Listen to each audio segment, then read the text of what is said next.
All right, so welcome back to part two of the CLLS Basic Literacy Tutor Training.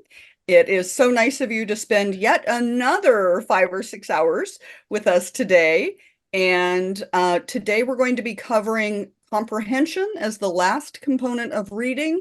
Then we'll move on to writing and goal setting and lesson planning and materials.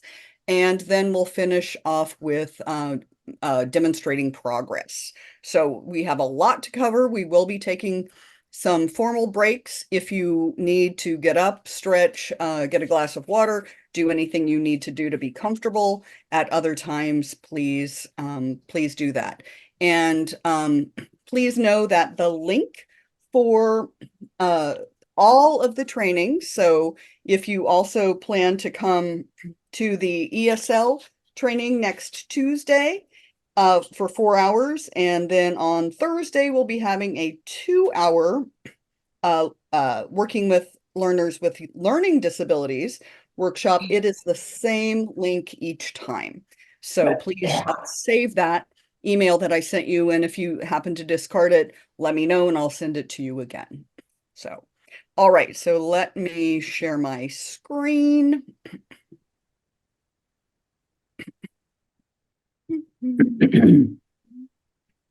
Here we go. All right, so we're going to be talking about comprehension. And we had, oh, yeah. Okay, we're going to start off with a fun little activity that's just going to demonstrate a couple of concepts. So, is anybody a Lewis Carroll fan, a Jabberwocky fan who would like to read this out? Do we have any volunteers? I can do it. All right, thank Oh, you. okay. Jabberwocky. 'Twas brillig and the slithy toves did gyre and gimble in the wave. All mimsy were the borogoves and the moan roths outgrabe. Good morning. Thank you. Thank you. Your fluency was fantastic, right? And I know that all of you, I'm going to ask you some comprehension questions, and I have 100% certainty that all of you will be 100% correct in your answers. Okay, so I am going to ask you the questions now. What was slithy? The toast. The toves, exactly. What did the toves do? Yes, I heard Jean say Gyre and Gimble. Yeah, very good. And describe the borogoves. Oh, mimsy. They were mimsy, yeah. And then the last question, what did the momraths do? Outgrabe. They outgrade. Yeah, yeah, very good. So you all got 100% of the questions. So your comprehension was excellent. Excellent. So how did you, this was full of nonsense words, right? How did you answer the questions correctly? What skills did you use? Grammar, knowledge of grammar. Knowledge of grammar, yes. Michelle, Definitely rereading the text as well. rereading the text, yep. What else?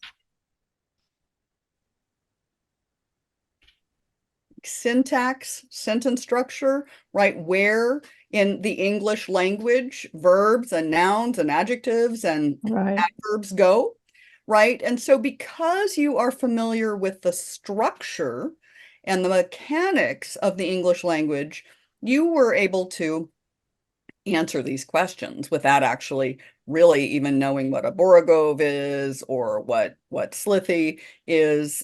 And many of the questions, we do this exercise to illustrate that many of the comprehension questions that textbooks, that formal assessments, that maybe even you create for learners are pretty much like this, right? They are not necessarily an accurate reflection of of how well the learner or the reader understands what they're reading. It's simply that they know the mechanics of the language.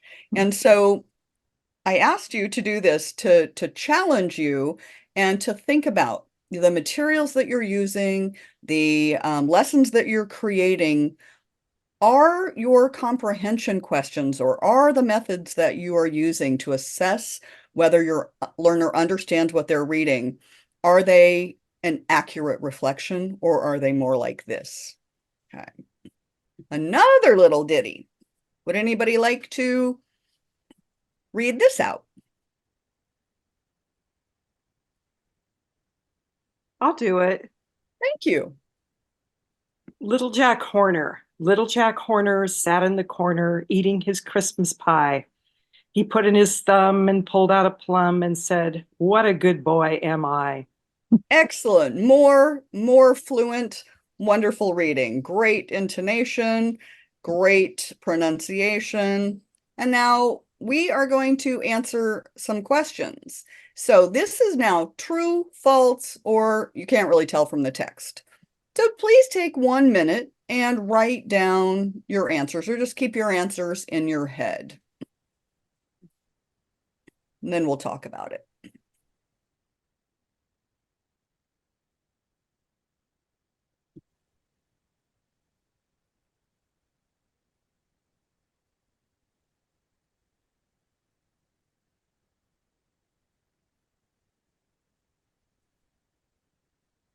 Okay. So Jack Horner was little. Is that true, false? Can't tell.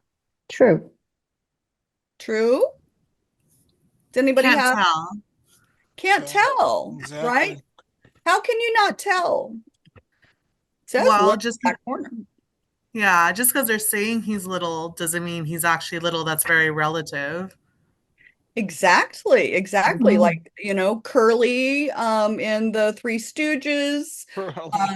And yeah, in my family, I have an Aunt Kathy, a cousin Kathy, and I am the youngest. And so I was always little Kathy, and I haven't been little for quite a while. And so sometimes, it's just a name.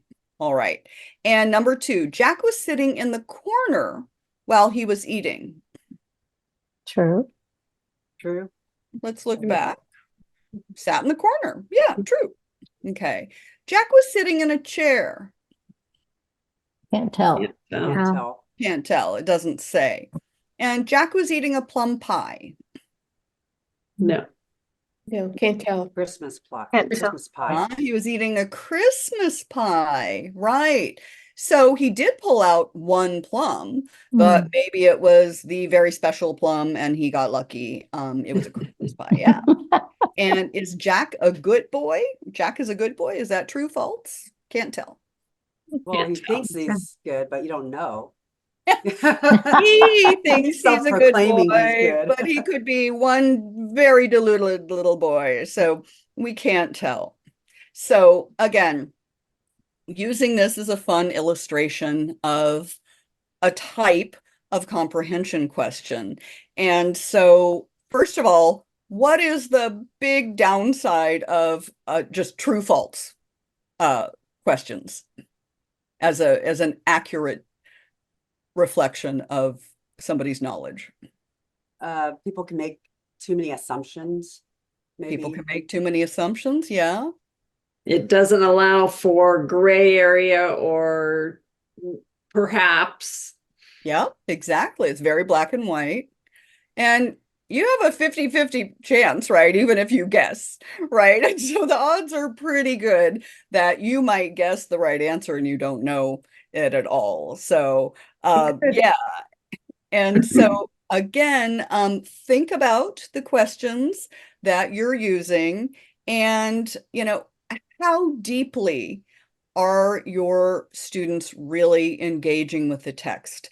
Are they just getting a very superficial understanding, or are they really thinking about it and playing around with the text and really having some intention when they're reading the text? Often we make assumptions, as Karen said. And so, yeah, where Jack Horner was little, yeah, our first answer off the bat is, yeah, it said he was little, right? But that's a very surface reading. If we really take the time to think about it, it may not be the actual answer. So those are just some little activity to sort of start you thinking about comprehension. So what is comprehension? Before, when we talked about it, we said it's, understanding what you read and what you listen to. This is a definition that I really like. And is there somebody who can read out this definition and maybe hazard a guess at why I think this is a really great definition?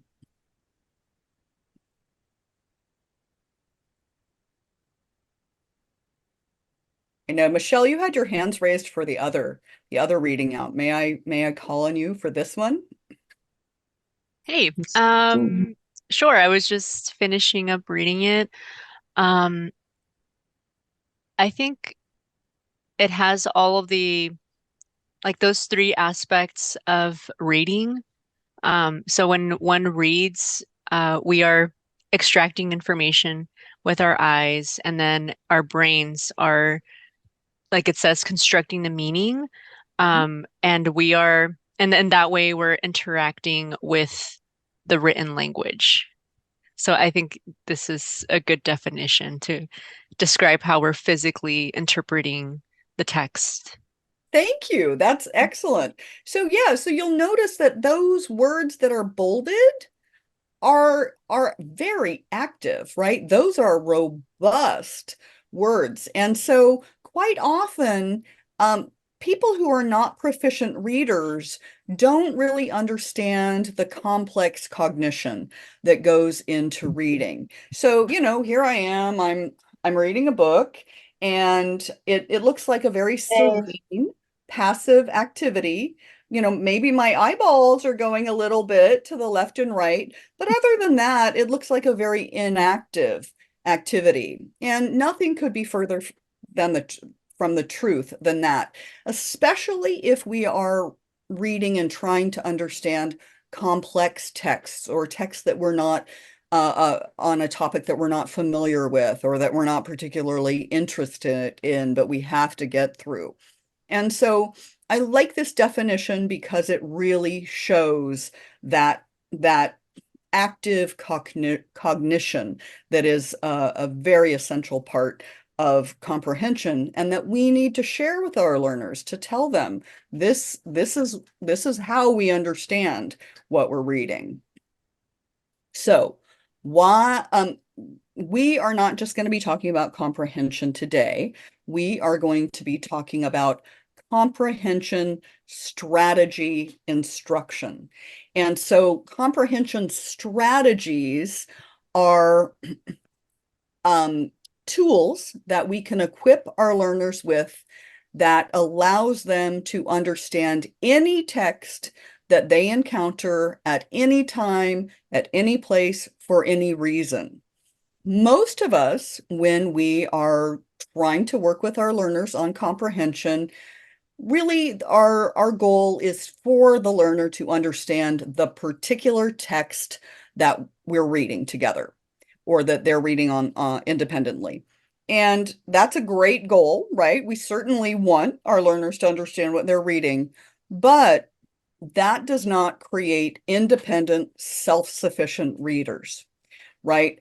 So we want to do two things at once. We want to help them understand particular texts that they're reading, but we also want to give them strategies that will allow them to understand a whole range of texts. And so that's what we're going to be focusing on this morning. So why is it important to give the students these strategies?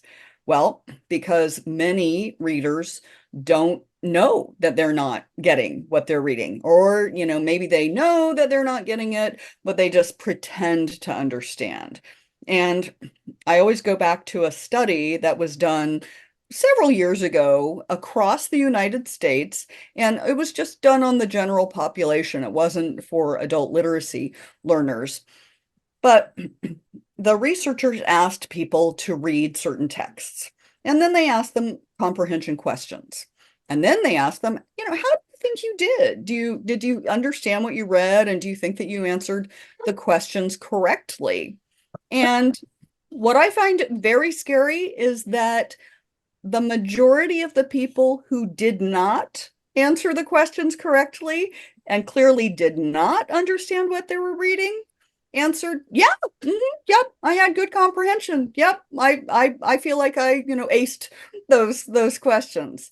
So, that has a serious consequence. And so, if your grandma is in a nursing home and there's somebody taking care of her and they think that they understand what they're reading and they don't really, oh gosh, that's not great for grandma.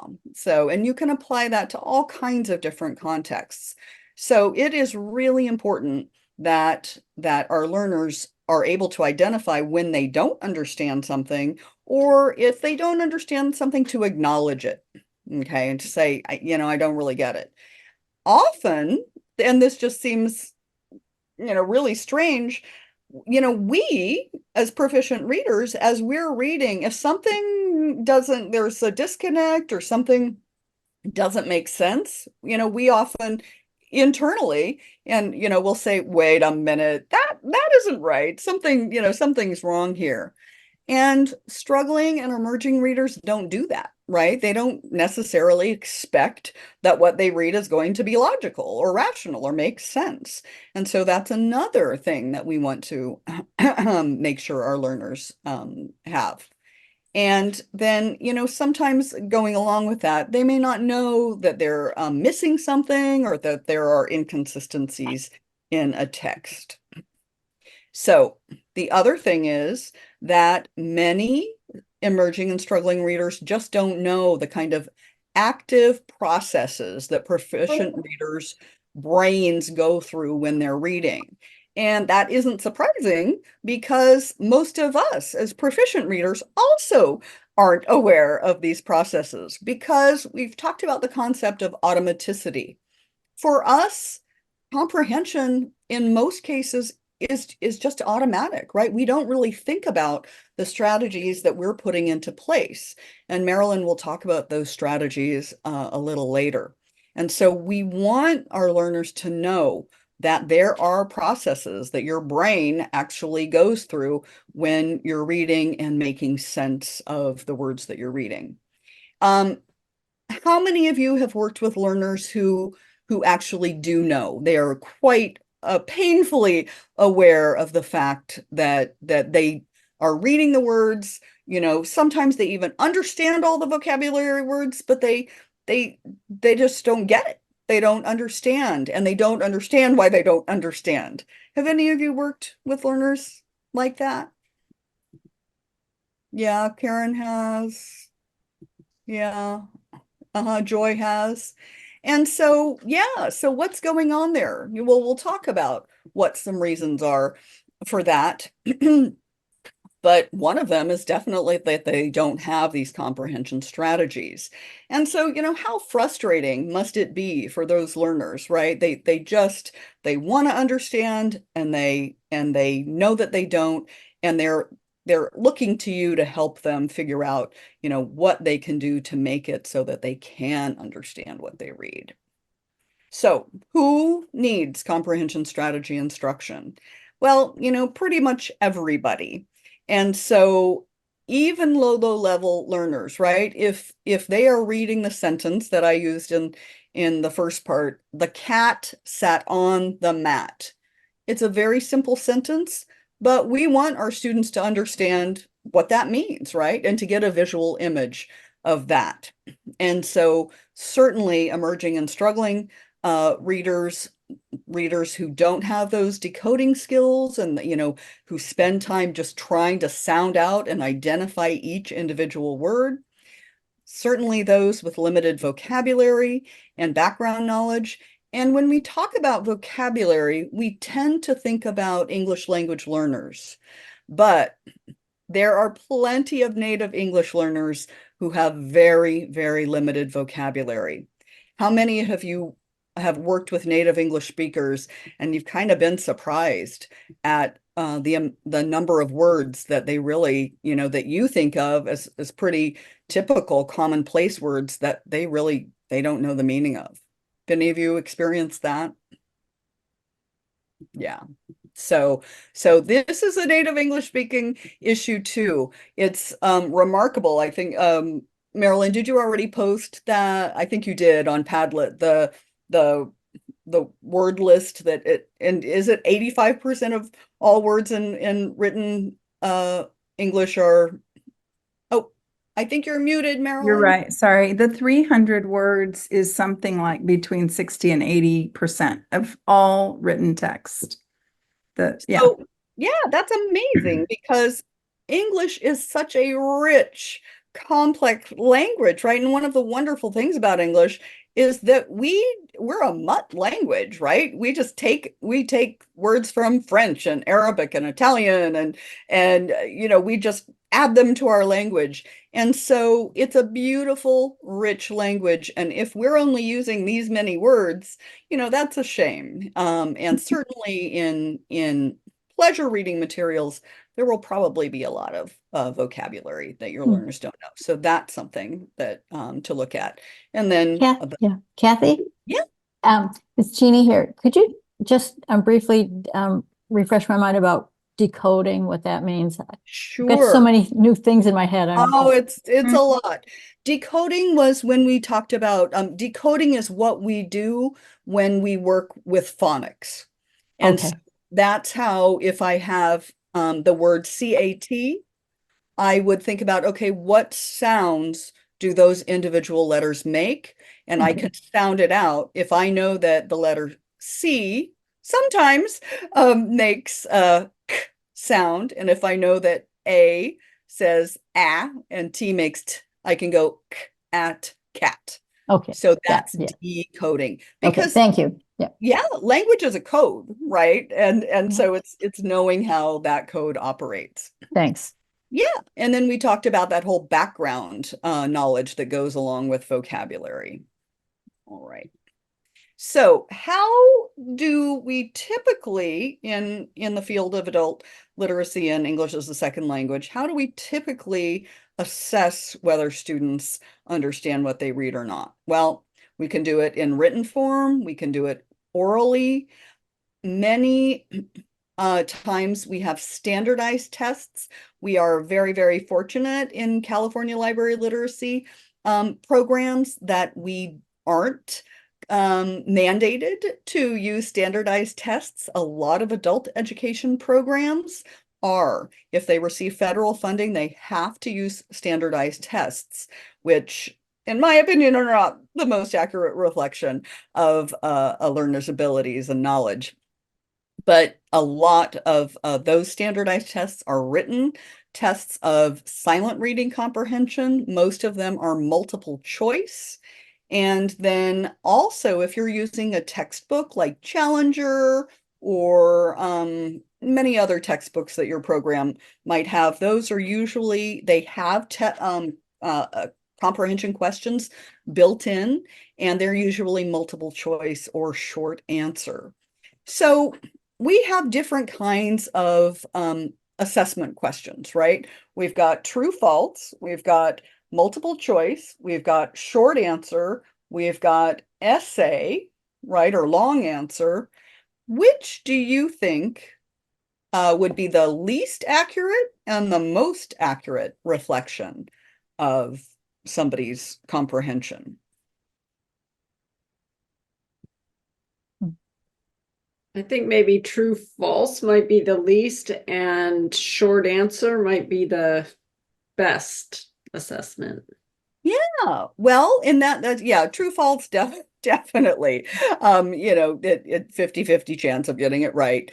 And same with multiple choice, right? You are not needing to produce the information. You're just choosing from information that is there in front of you. And again, you kind of do deductive thinking to figure out which one might be. So short answer, long answer, essay questions, absolutely. Why would they be better reflections? With the writing, you have to think about what you're going to say and really explain that you understand. And obviously, if someone doesn't understand, they're going to get it totally wrong. And like you're saying with the multiple choice, obviously, there's things they can, it's just a certain number of choices they have, so they can kind of guess. So, Absolutely. yeah. Absolutely. Yeah. You have to produce that knowledge, right? Yeah. And Susan.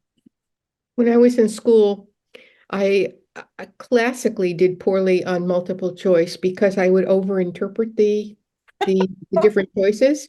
And it always seemed to me, well, it could have been this one or it could have been that one, it was not really it was a very poor actually test of my comprehension of the material, which was usually pretty good. That is such a good point, Susan. And yeah, sometimes we overanalyze or we think, is this a trick question? Or, there have been, times where, I go to different states who do use these standardized tests. And so, when I've been using some of the test questions in my workshops, I'm like, wait a minute, this could be this, or it could be that. There are two correct answers here. That it introduces a level of uncertainty that I think is just very unhelpful. So thank you for bringing that up. Absolutely. Anybody else have any ideas to share or comments on how you might assess? Okay. Oh, just a sec. I'm letting somebody in. Just a second. Okay. Fill in the blank or close activities. Oh, thank you, Marilyn. Where would you put those? I would think they're obviously above short answer, but below multiple choice, especially if they are doing it from memory. Thank you. Yeah, close or fill in the blank. That is something that we often actually do in adult literacy and ESL. So yeah, where would you put that? I think you're right, Marilyn. I think in the ranking. And they are useful, right? Because if you don't insert the correct word, then it's a big clue. I think the learner didn't quite get this because this word doesn't actually make sense where they just put it. And I think it's actually helpful if it's new vocabulary to give them the practice of writing it again and attaching it to the meaning. Yeah. Absolutely. Absolutely. And tasks like copying or rewriting or they seem like busy work and they seem like they're not very helpful, but actually we know from research that they are. So again, it's engaging your motor skills and getting it into your brain. Yeah. Christine. Hi, sorry, I said clap when I meant to raise my hand. But, Oh, okay.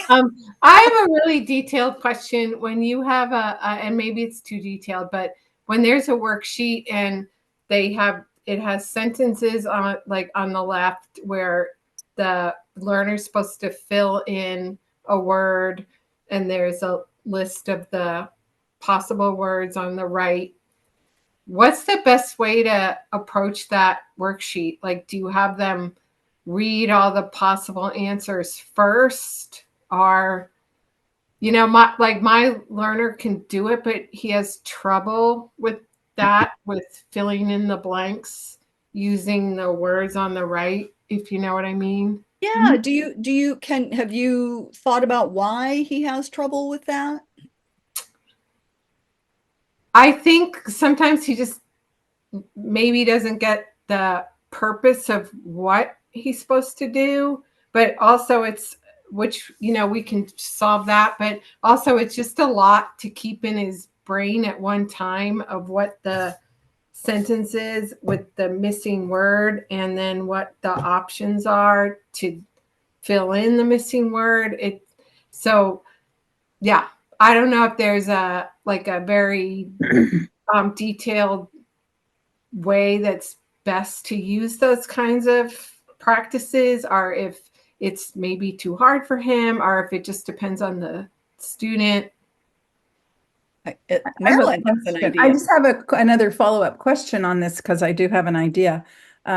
So typically, if you're looking at that sheet, is it a full page and there might be 20 words on the right-hand side? Yeah, there's like maybe 9 words.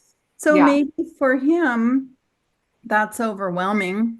And just like we were talking about with reading, you know, covering up part of the text or limiting it, maybe you just work on 4 choices, 4 sentences at a time, and block the rest of the paper so that his choices are more limited, and then he doesn't have to process as much, and he's just focusing on the meaning of 4 words or 3, and see if he can distinguish between those successfully, and then introduce the next 3 or 4.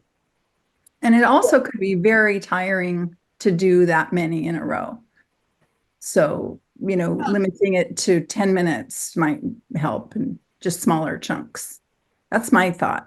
I agree, Marilyn. And I think, you know, one way to combine a few strategies and to limit the number is that, you know, say there are 9, and you could do the first 4 or 5 modeling and explaining, you know, how you are thinking about this. So you're actually explicitly telling him, okay, this is, you know, I'm going to look at this and see if this makes sense. I'm going to put this, no, that doesn't make sense. So you can sort of deconstruct your thinking process as you do that, and you model half of them, and then he's seen, you know, that's the I do, right? And then, you know, maybe you do one together and then you ask him to do the rest.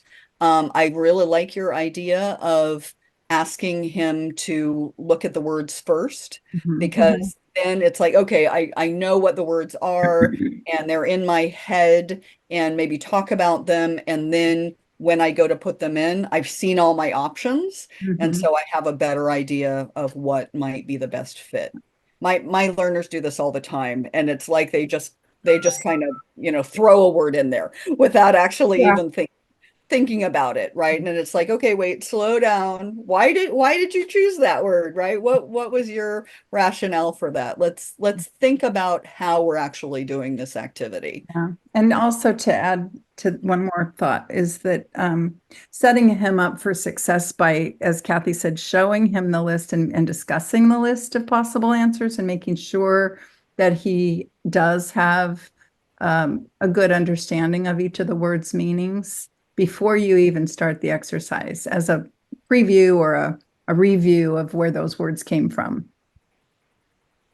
Yeah, thank you. It's very helpful, all of those ideas, but I'm really resonating toward the idea of maybe for each sentence, say, limit like which of these like 3 words would go in there, might be like really helpful. So yeah, thank you. That's awesome. Thank you so much. Oh, good.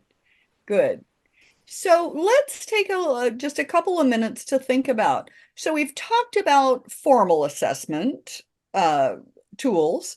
Let's think about what some alternative ways might be to assess your learner's comprehension of what they've been reading, and it actually works this for what they've been listening to as well. So, you know, if you do one-to-one tutoring, if you do small groups or classes, what are some activities or some ways that you have used to, and I'm going to stop sharing at this point so we can see each other. How do you know whether your students get it, basically? You all do this, whether you think about it as assessing or not, but, you know, before you move from one topic to the next, you do this. So I just ask them, like if they're reading something, I'll just ask them questions about what they just read. Like, what was the man holding in his hand? And just see if he can answer the question. Absolutely. And if they're off base, you know, whoops, got to go back, right? Susan, what do you think? What do you use? Well, you know what? I'm not tutoring now, and I haven't tutored in so long that this is just a thought that I had when you asked the question. It's not a technique I've tried, but I'm in several book clubs. And what we do in a book club is we'll talk about what did you think, classic questions. What did you think about when A did this to B? You know, that and so that's kind of a way of getting a feel for their understanding of what they've just read without it even being like a test question. Mhm, mhm. Absolutely. That is one of many. It doesn't have to feel or be like a test question, right? And that bringing, what is your opinion? Well, if you have an opinion, that means that you've understood, right? You've understood the concept and now you've been able to personalize it. And that's a great question. Thank you. What else? Jeannie? Yes, could you ask them to teach you? Teach it back to you. Teaching Demonstrate. back is always good, right? So yeah, teach it back to me in your own words, right?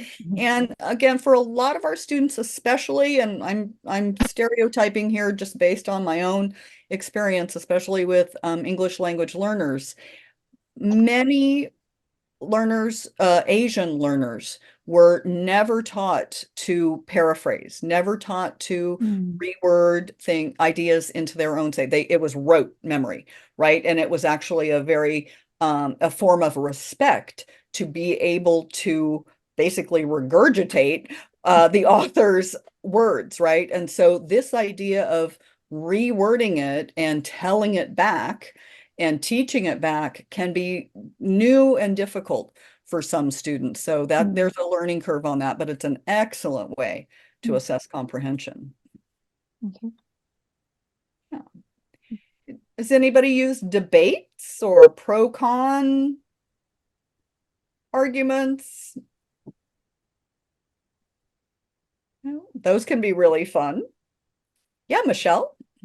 Yeah, for our well, this was for our ESL conversation club, but we basically used these like cards that said, would you rather have this or this? And then I would ask them why, like talk amongst yourselves, like why do you prefer this over this? And it could just be something simple like coffee over hot tea. And then that would get them to really think about their responses. Absolutely, because you can just say coffee, right? And because it's one of the words that was put out there. But if you really have to explain your choice, then again, that demonstrates that I understood it. I get it. Great idea. Okay. All right. Well, thank you. I would just encourage you to think about all the different creative, interesting, non-traditional ways that you can really assess informally whether your learners get it or not. Now, Marilyn is going to take us through some strategies.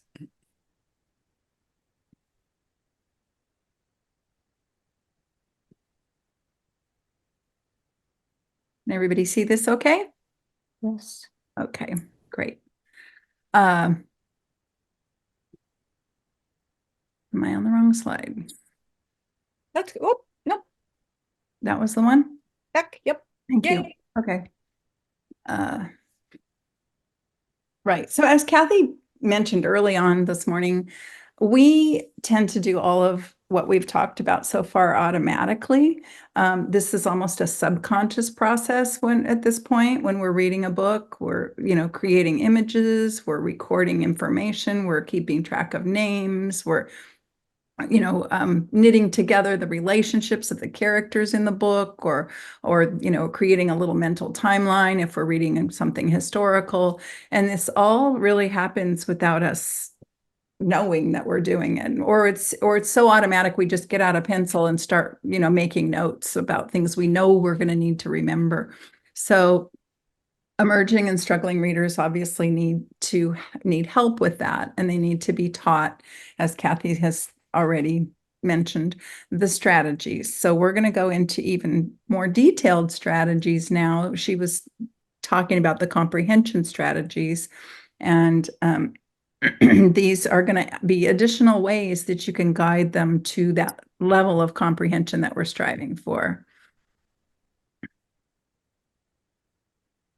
So first of all, the before, during, and after is a concept that I keep in mind. And we've seen even in the videos that, explaining something about what you're going to do with a learner before is great.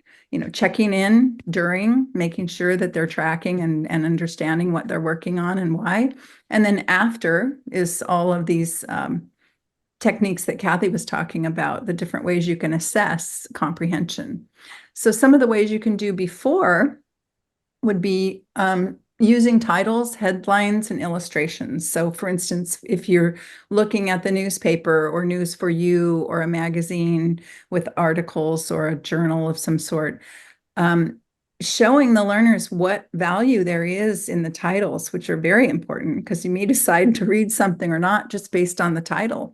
Is it interesting to you? Is it what you need to know?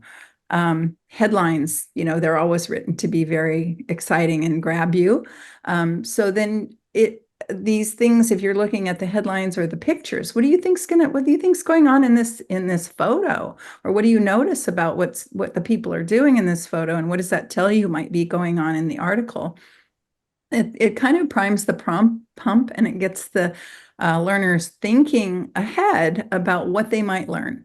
So talking about, well, if that's what we're going to be reading about, what do you already know about that topic?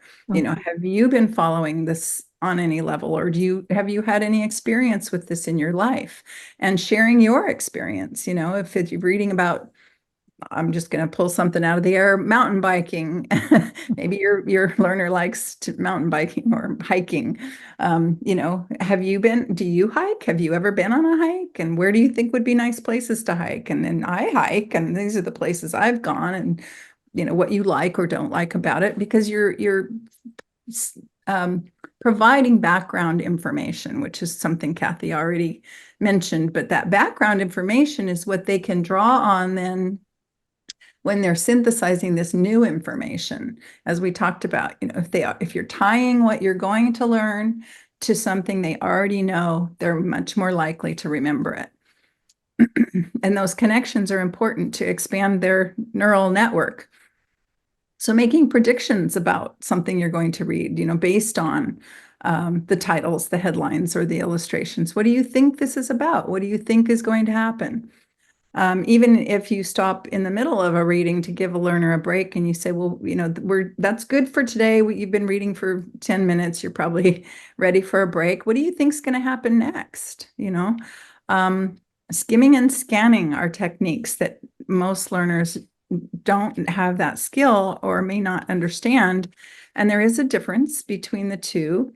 So skimming is when you quickly read over something and just to get the general idea. You might pick up a few words, and Kathy gives the example of a recipe.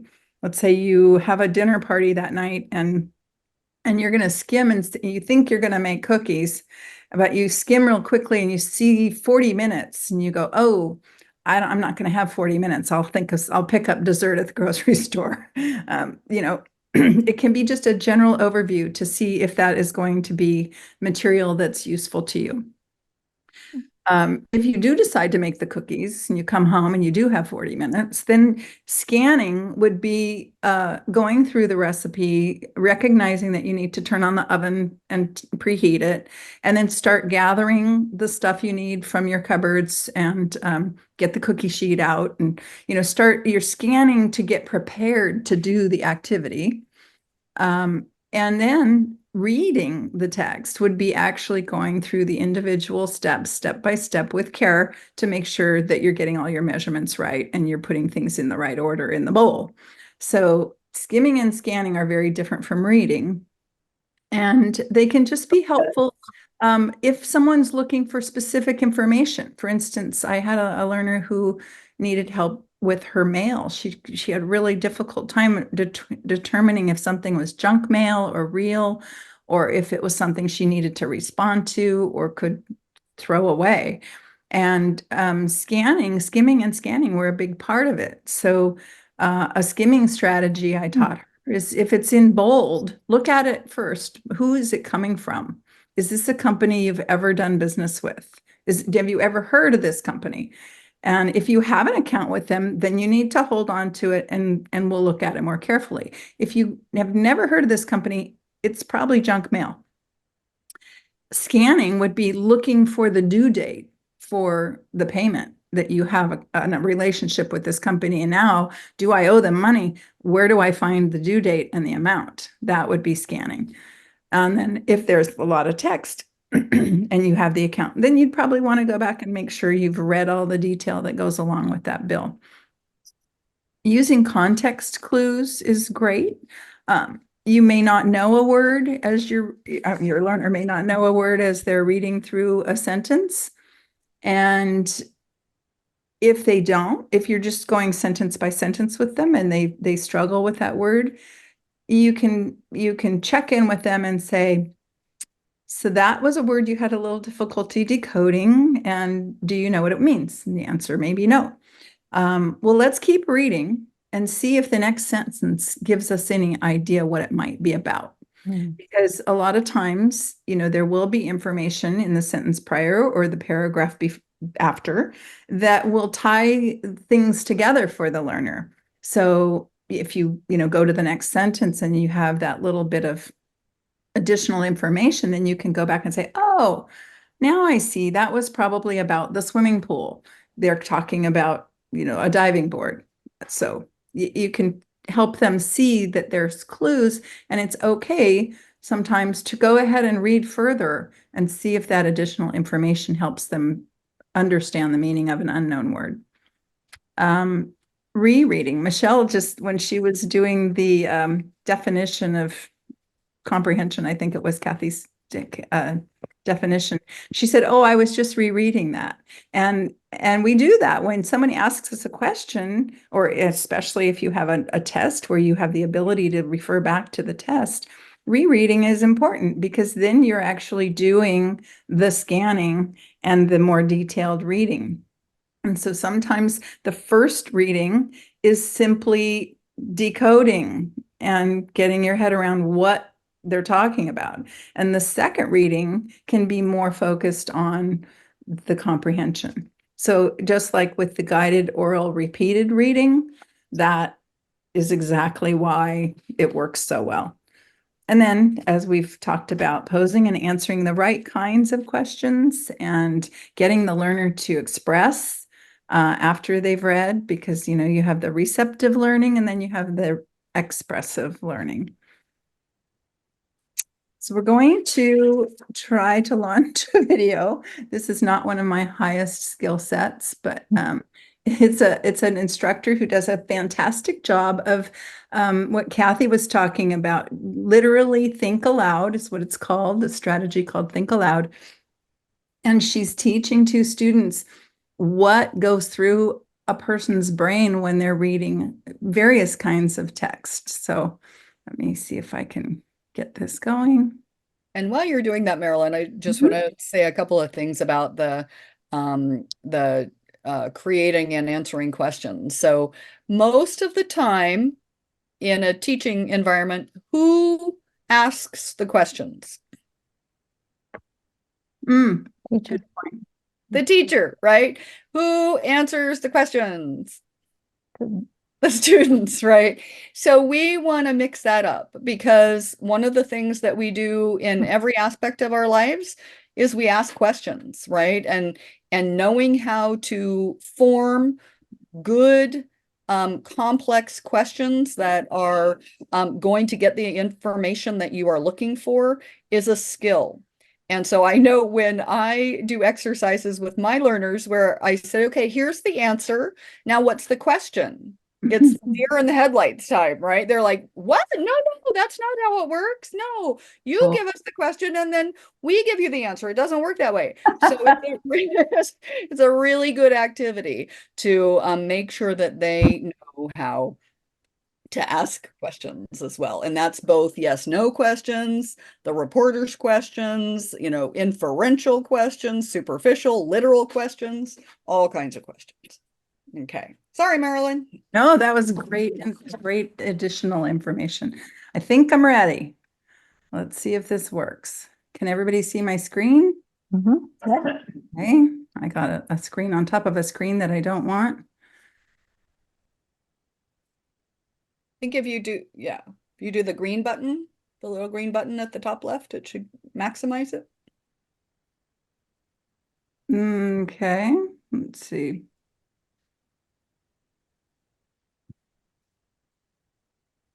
That didn't.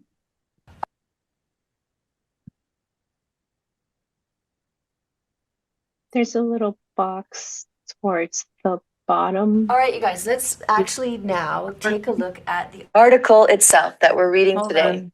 We just lost it, Marilyn. Before we start reading it, let me just ask you something. Let me ask you what are some things And it's that gone now. people do, either yourself or other people you know, but what are some things that people do to improve? All right. Is it sharing right now? Nope, you're not sharing. Ugh. I am so sorry. You're forgiven. Technology. I know, sorry. I think I got it here. Can you see the screen? Yes. All right, you guys, let's Here. actually now take a look at the article itself that we're reading today. And before we start reading it, let me just ask you something. Let me ask you what are some things that people do, either yourself or other people you know, but what are some things that people do to improve their health, to stay healthy and prevent getting serious diseases? What are some things that people do? Take vitamins. Eat right. Take vitamins, Eat healthy. eat healthy. What else can you think of? Jog on a daily basis. Jog on a daily basis, so physical activity, Walk. exercise, walking. I know people who meditate, right? Who just go to a really quiet place every day and just try and shut all the noise in their head out and just be focused and calm. There's all kinds of things that people do to try and stay healthy or get healthy if they aren't healthy already. And this article we're going to read today is focusing on one of those, the one of you mentioned, whoever it was, physical activity. Okay, so that's what this one is about. And I want to just point out a couple of things before we dive in and start reading it.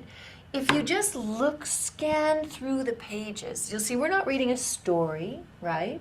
It's not a recipe from a recipe book. This is a factual article. So it's trying to give us information. And there's 3 pages of it. Just kind of scroll through the pages, scan with your eyes, and look, for example, at the headings, Dominique. So like on the first page, go back to the first page just for a sec. We'll just look at the title. What is the title? A report of the Surgeon General, Physical Activity and Health. All right, very good. This is a report of the Surgeon General. Do you know that that's like the highest level doctor in the country? That's who the Surgeon General is. So this is a report from the Surgeon General, and the subject is, you just said it? Physical Activity and Health. Physical activity and health. So before you read anything, just look at the headings, okay? The first one there, what does that say, Kendall? Key messages. Key messages. And you notice they're all bullet points, right? Then there's a next heading that says facts. And what's this thing here to the right of that? Graph. A little graph, exactly. We don't have to study the graph now. We're just kind of getting an idea of what's entailed in this article. What's on the next page? Let's look at the headings. What's this heading say? Benefits of physical activity. Benefits of physical activity. What does benefits mean? You're getting something out of it. Exactly. And good things that come from it, what you're getting out of it. Right. So then there's a bulleted list of that. Good. Then the next heading, what does that say, Kendall? What is a moderate amount of physical activity? Right. What is a moderate amount of physical activity? We're starting to get an idea here just by scanning the titles, right? Those headings, what information they're going to give us. And believe it or not, by doing this ahead of time, it actually helps prepare the brain to take that information in and process it better. If we kind of give ourselves a little heads up of what's coming, right? All right, that's kind of getting us all prepped to actually read this article. We're just kind of getting an idea of it before we even start. That's a good strategy to use, especially when you're taking your GED test, right? And they give you a reading passage. Oftentimes there are graphs and things in boxes and headings. You want to notice those things and start already thinking ahead of time, how does this all relate? How does this work together? And you get yourself organized before you even start. Does that make sense? Yes. Okay, so let's go back to the beginning, and then we're going to look at the key messages. What I always like to do is model for students what is going through my brain when I read, to kind of help you, give you an idea of the things you could be doing in your head as you read. Okay, now I notice these are bullets, right? A little dot before the thing starts tells you this is 1 point. So I read that bullet. I'll read it out loud because we're all here together. It says, physical activity need not be strenuous to achieve health benefits. Now I think to myself, did I really get that? Did I get what that told me? Can I put it in my own words and make kind of a mental picture of what it's telling me? Because if I can't, I don't want to go on and just jump into the next bullet, right? Yes. So this is a really important thing because a lot of people think reading is about speed and they're not really monitoring what they're thinking as they read. And that's a big no-no, okay? You gotta watch yourself think when you read, believe it or not. So I'm going to go back and read that again, because rereading is a good strategy because I'm not really sure I got a visual image in my mind of what they're trying to say. So let me do it again. Physical activity need not be strenuous to achieve health benefits. So I'm going to tell myself, I know that this word here, strenuous, I'm just going to highlight it. That's the key word in that sentence, isn't it? If you don't understand the meaning of the word strenuous, you're not going to get it. So sometimes you may not know what the thing is telling you until you go find out what that word means.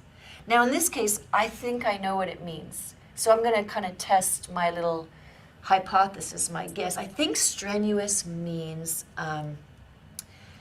like it sounds like strain, like working really hard. Is that what you think strenuous means? I think it is. So let's see if it makes sense of that. Physical activity need not be a strain or really hard to achieve health benefits. Okay, I think I know. I think now I know what it's telling me.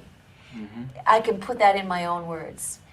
Basically, I would say I can get good things. What's in it for me, the benefit? I can get good things even if I'm not doing physical activity like over the top, really hard. Is that a fair way to reword what that said? Yeah. Okay, so I gotta make sure that I get it before I go to the next piece, okay? Help me.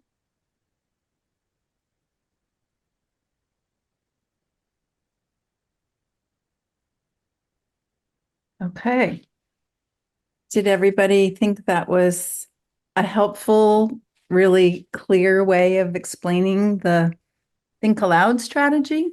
Yes, yes. Can you imagine doing that with a learner? Yeah. Yeah. Well, and how many of the strategies did she cover? So the pre and during and post reading strategies, she covered a lot of them. Yeah. She covered skimming and scanning. What else? Rereading. Verbalizing, putting it in our own words. Looking at the title and the headings. The illustrations, yeah. I think she primed the pump before they even started by asking about different kinds of exercise, how people can stay healthy. They had that whole discussion where they were offering the words of, jogging, vitamins. That was their background knowledge that she was drawing out. Right. And she didn't maybe say it out loud, but she implied that that's what she does before she reads an article. That she was modeling for them. Yeah. Exactly. Great. I don't see how you could talk 19 to the dozen like that with with a beginning student, actually.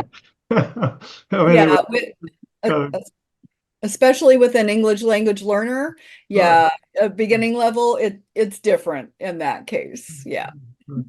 Yeah, and that was a difficult text they were working on. It was a higher level text, and obviously, she implied that they might be working towards their GED, which is a hard thing to prepare for. So she was also giving them clues about how to take a test. Yes, yeah. Yeah. And Nicole has a question or a statement. Mhm.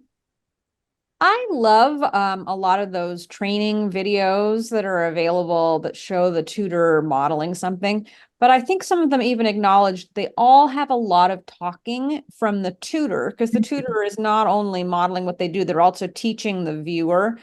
And in a real tutoring session, there would be a lot more space, chances to give the learner to talk. So don't think that you would have to be motor mouth, like running right over your learner the whole time. You might ask a question and then just wait for them to answer, and then wait a little longer to give them a chance to elaborate even more. Mm-hmm. That's a really good point. And in the videos that Kathy did, the narrator always says that as a disclaimer. In this video, you've heard the tutor doing a lot of talking, and so they actually acknowledge that, but this was done by a different videographer. So, but it's a great suggestion that you just have a lot more opportunity to let the learners share. Yeah, so for Amy Prevedel and I, when we were creating the visit, for shorthand, we'd say talkie tutor. So yeah, and it should not be talkie tutor. It should be talkie learner. So yeah, thank you, Nicole. Great point. And Susan in the chat said, I liked when she said, monitor what you're thinking as you read. Yeah, so the real term for think aloud is comprehension monitoring. So if you see that term, it really does mean think aloud. So it's metacognition, right? Thinking about your own thinking. Okay. Well, my other PowerPoint has disappeared. Yeah, I know. Here we go.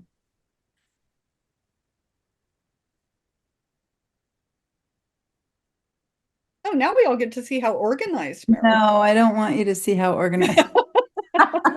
Thank you, Kathy.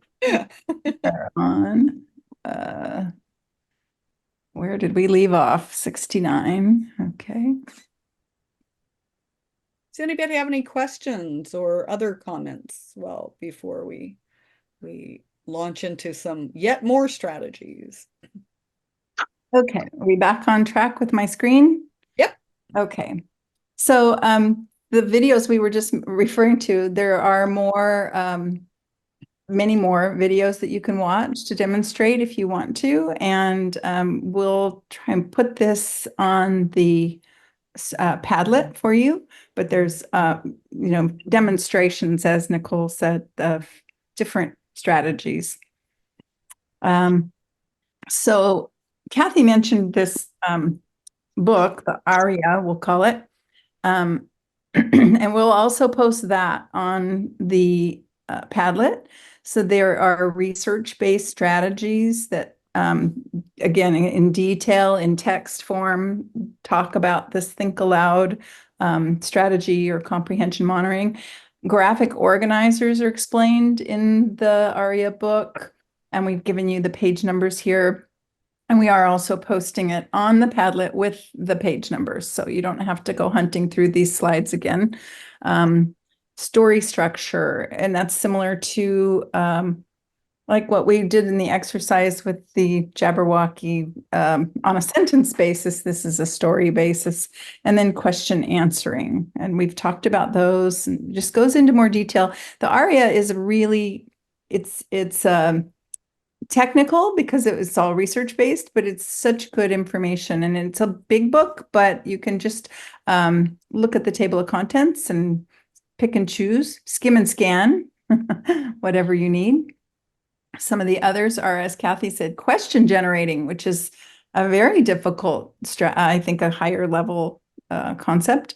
Summarizing. This is what we always talk about with at the end of a session, reviewing what you've read, asking questions, having them put in their own words what they understood about what they read. And then multiple strategies instruction, which we just saw, and cooperative learning. What might you demonstrate for learners? So what we just saw was she was demonstrating how you process what you're reading mentally, and also you can show your learner about rereading and restating a difficult passage. So as she did she reread that bullet, and then she restated with substituting some of the more difficult words like benefit and strenuous with her own words in a way that was more understandable. And then showing confusion, she said, do I really know what that word means? This is what I think it means. And then she identified, well, this is the important word in that sentence. This is really the nugget that I need to remember from this bullet. And then figuring out meanings of words using context clues. And she did that as well. She said, I think I know what this means.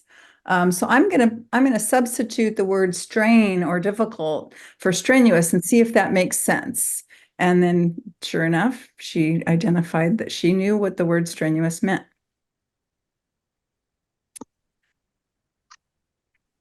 So I'm going to do a demo for you. Do you want me to keep sharing? Bring the point of a Think Aloud home. And so this is a text, excerpt from a text called Migration Movement of People. And so I'm just going to do a quickie little demo of Think Aloud that touches on the points that Marilyn just highlighted. So you want me to stop sharing, or you want me to share for you? Oh no, that's fine. I can read it from you. Okay. Thank you. All right. And so again, in a Think Aloud, I verbalize my internal monologue as I engage with a text. So it feels a little funny when you do it for the first time or first few times. And it may seem like, well, wait a minute, how, I'm totally interrupting the flow of what I'm reading. And so, how is that helpful? But we are explicitly demonstrating how we engage with the text. And so we're modeling for our learners, and then we're going to ask our learners to do think alouds for us too. And again, it's going to be like weird and awkward at first, but this is a concept that I think is just transformative. And so it can be used for math problems. It can be used for any kind of text, and it really, really helps deconstruct what proficient readers do when they are actively engaging with the text, and demonstrates it very, very profoundly to learners. So here we go. Migration / movement of people. I'm not really sure what migration is, but I know that slash means that those two words are related. So I'm going to think that it probably means something related to movement. Okay. So when did people first migrate to the Western Hemisphere? Okay. It's probably going to answer that question now. From Europe's discovery of the American Indian at the end of the 15th century. Oh gosh, 15th century. I can never remember. Is that the 1400s or the 1500s? Maybe if I read a little further, it'll tell me that. Okay, at the end of the 15th century to the present, the questions of who the Native American populations are and how they came to the Western Hemisphere have intrigued scholars, clergymen, and laymen. Okay, I can see why it would intrigue scholars, but I'm not really sure why it would intrigue clergymen. So, I don't know. I'll read more. Early theories put forth primarily by clergymen, there they are again, and not long after Columbus arrived in the Americas in 1492. Okay, 15th century is 1400s. Okay, got it. posited that the New World's indigenous people were descended from the 10 lost tribes of Israel. Okay, that is why clergymen are interested. Okay, I answered my question in the next paragraph. Or that the Indians' ancestors were Welshmen, or even that the natives came from the fabled lost continents of Atlantis and Mu. So I've heard of Atlantis. I know Atlantis, never heard of Mu, but it's probably like Atlantis. That's not important. I'm not going to worry about that. Okay. So it can be a little distracting, a little disruptive, but can you see the merit in a think aloud? Yes. Yes. Have any of you ever done a think aloud with your learners? Oh, Christine, yeah, how did it go? I just want to, this might be a little off track, but I just want to mention that because my background as a researcher, when people are designing surveys, they use this method a lot. So like if they have a question, who was the best president in the United States, they have people try to answer that with think aloud, and they might say, well, I don't really know what you mean by that word best. They would have to revise the survey questions to get more at what they want to really be asking. So anyway, it's a really useful technique in not just, in trying to, in survey construction. That is fascinating. Yeah. Wow. I had no idea. Thank you for sharing that with us. Wow.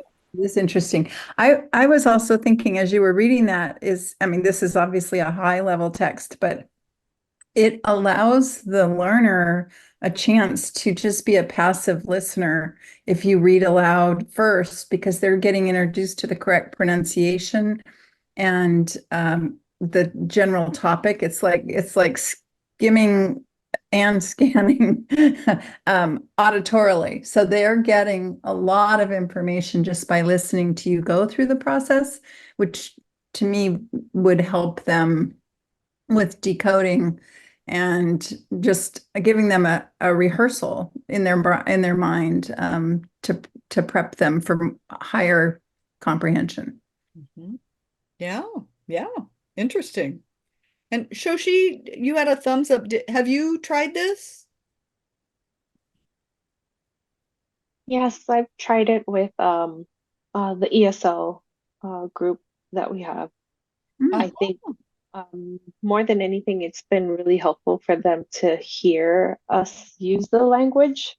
And so they can see what other ways we're using the language to talk about what's happening there. And when we do that, we also the learner, the tutor themselves or the lead, they see us model that it's okay for us to even stumble. Yes, great which is, I think, very helpful for them to know, I'm here at that peer level with you. It's okay for you to do this. And I think it allows for, in more coming from the education side, to allow them to be okay with making mistakes and utilizing that. And that's kind of one of our biggest points. Mistakes are your biggest teacher. And so that's kind of one of the things that we share with them. That it's okay. And on the contrary, you probably will remember it better because you made the mistake. So mistakes are good. That's true. And I love that, never be afraid to share with your learners, say, oh my gosh, I got a new whatever electronic device, and I was trying to figure it out. I had to read the manual 5 times in order, and I had to call a friend to help because it was just, too much for me. Or say, if you're reading something and you come across a word and learner says, I don't know what that word means. And you say, I'm not really sure either. I kind of have an idea, but I'm not quite sure. Let's look it up together. Those are all really great modeling experiences.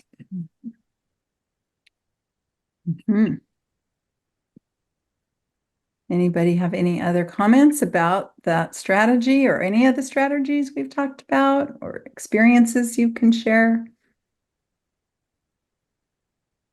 And maybe you want to stop sharing your slides so we can see more. Yeah, yeah. Thank you.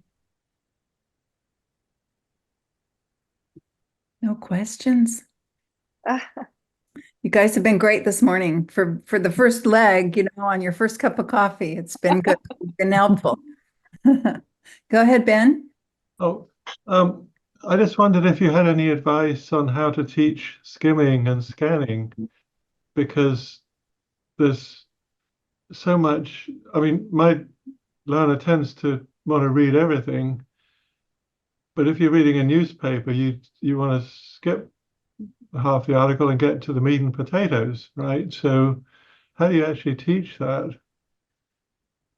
Yeah, great question. And Alma, do you have an answer, or do you have do you have a response for Ben, or do you have another issue? Okay. So yeah, so Ben, that is a very great question. We have videos that demonstrate how you teach both skimming and scanning. And so I would refer you to those videos. I think they would be very helpful.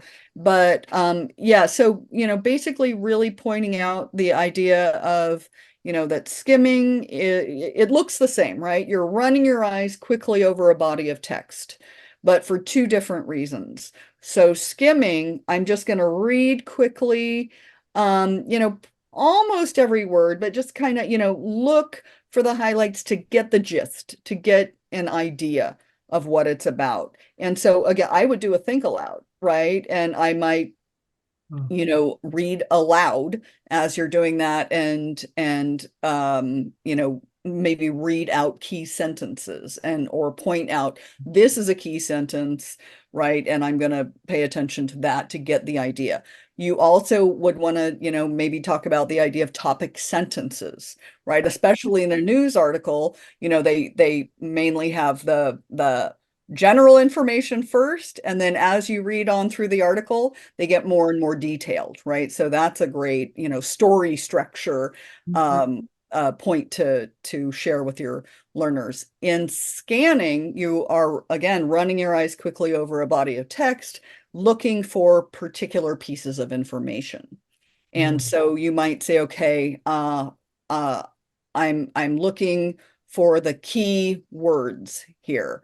If I'm looking, there's a poster up about an event in my town on a community bulletin board, right? I want to know, where is it? When is it? What day, what time, where? So I'm going to be looking for those. I don't need all the other information. I know the other information, but I forgot where it is, at what time, and on what day. That's what I'm looking for. Does that help? Yeah, no, that's big help. Thank you. Yeah, and I think Kathy's point about the story structure is really important, because I think a lot of learners don't know that, the introductory sentence, the first sentence and the last sentence of the paragraph can tell you a lot. And, if you just start by reading those, then you fill in the blanks by reading the details in between.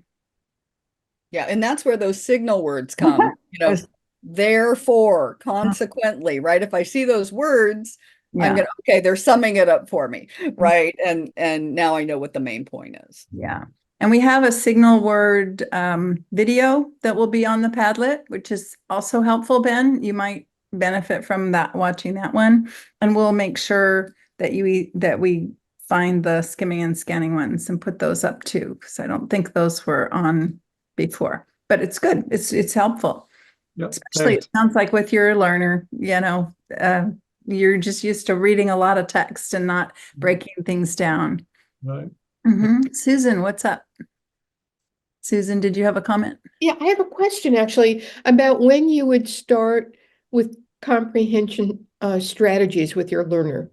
So, yesterday we talked about some methods for teaching people how to read, and some thinking maybe I'm getting somebody that's really very, very much a beginning reader. maybe.